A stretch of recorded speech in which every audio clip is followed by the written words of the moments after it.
رسول اللہ صلی اللہ علیہ وسلم سے میں نے ایک حدیث سنی، یہ حدیث آپ نے سننی اور یاد رکھنی ہے کہ اسم اعظم ہے اللہ کا ایک ایسا اسم بھی ہے کہ جس سے اللہ کو پکارا جائے تو اللہ تعالیٰ وہ دعا فی الفور قبول کر لیتے ہیں، اسی لمحے میں، اسی وقت میں۔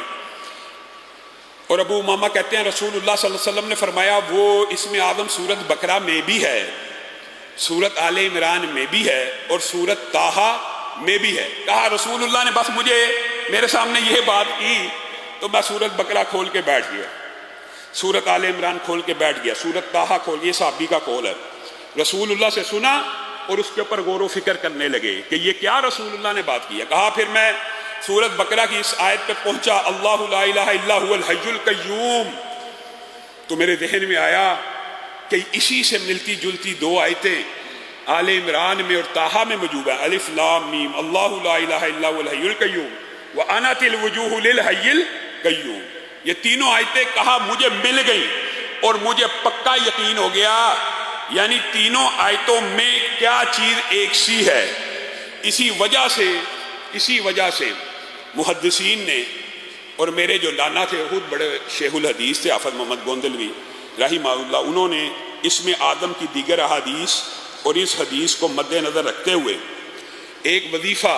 لوگوں کو بھی اور ہماری فیملی کو بتایا کرتے تھے، اور وہ کہتے تھے کہ مجھے یقین ہے، جیسے یہ ابو امامہ کی حدیث کے الفاظ ہے اور دیگر بھی اسم اعظم کے حوالے سے 3 حدیثیں موجود ہیں، میں یہ سمجھتا ہوں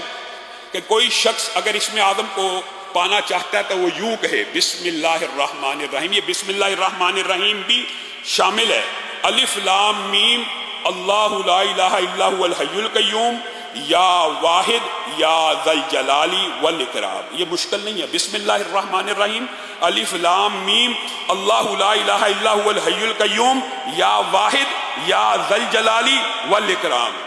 اور ان کا یہ کہنا تھا، میں نے اپنے جتنے نمازیوں کو اور اللہ کے فضل و کرم سے تحدیث نعمت کے طور پہ کہہ رہا ہوں، ان کا ہی صدقہ جاری ہے، جس ساتھی کو یہ وظیفہ بتایا کہ یہ 313 مرتبہ پڑھ کے اسم اعظم کا واسطہ دے کے اللہ سے دعا کریں، آج تک ابھی تک مجھے کسی شخص نے یہ نہیں کہا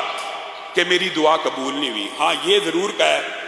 کہ ابھی 313 کے درمیان کئی دفعہ پڑھتے پڑھتے شیطان اس طرح کے وظائف پڑھتے ہوئے شیطان وسوسے ڈالتا ہے، مانتے ہیں تو پورے نہیں ہو سکے،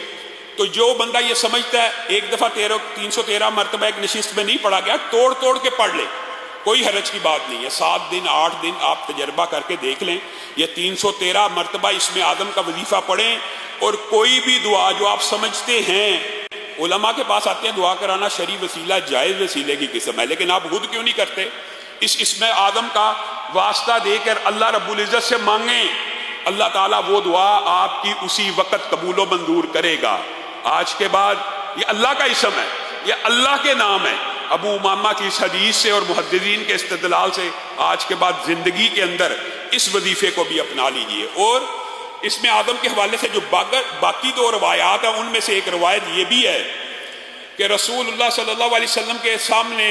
ایک شخص نے کہا اللہم انی اسألک بانی اشہد انک انت اللہ لا الہ الا انت الاحد الصمد الذی لم یلد ولم یولد ولم یکن لہ کفوا احد۔ یہ وظیفہ بھی قاری صاحب موجود ہیں جو معتکفین ہیں وہ قراء سے یاد کریں، اور جو ابھی تیزی سے یاد نہیں کر سکتے اس کو اسم اعظم کے اس وظیفے کو بھی اپنے ذہن میں رکھ لیں، لا الہ الا انت الاحد الصمد الذی لم یلد ولم یولد ولم یکن لہ کفوا احد۔ تو رسول اللہ صلی اللہ علیہ وسلم نے فرمایا تھا اس شخص نے اللہ سے اسم اعظم سے طلب کیا، اس کی دعا اللہ تعالیٰ ضرور سنے گا۔ اور جو تیسری روایت ہے اسم اعظم کی، اس میں یا ذا الجلال والاکرام کے اور بدیع السماوات کے الفاظ بھی موجود ہیں، تو آپ کے لیے یہ تینوں چاروں وظائف اکٹھے کر کے یاد کر کے آیت الکرسی پڑھیں، یہ بسم اللہ الرحمن الرحیم الف لام میم اللہ لا الہ الا هو الحی القیوم یا واحد یا ذا الجلال والاکرام پڑھیں، اور یہ جو وظیفہ آپ کے سامنے رکھا یہ پڑھیں۔ اللہ رب العزت سے جو دعا کرنا چاہیں اسم اعظم کے ذریعے سے اللہ رب العزت قبول کرتا چلا جائے۔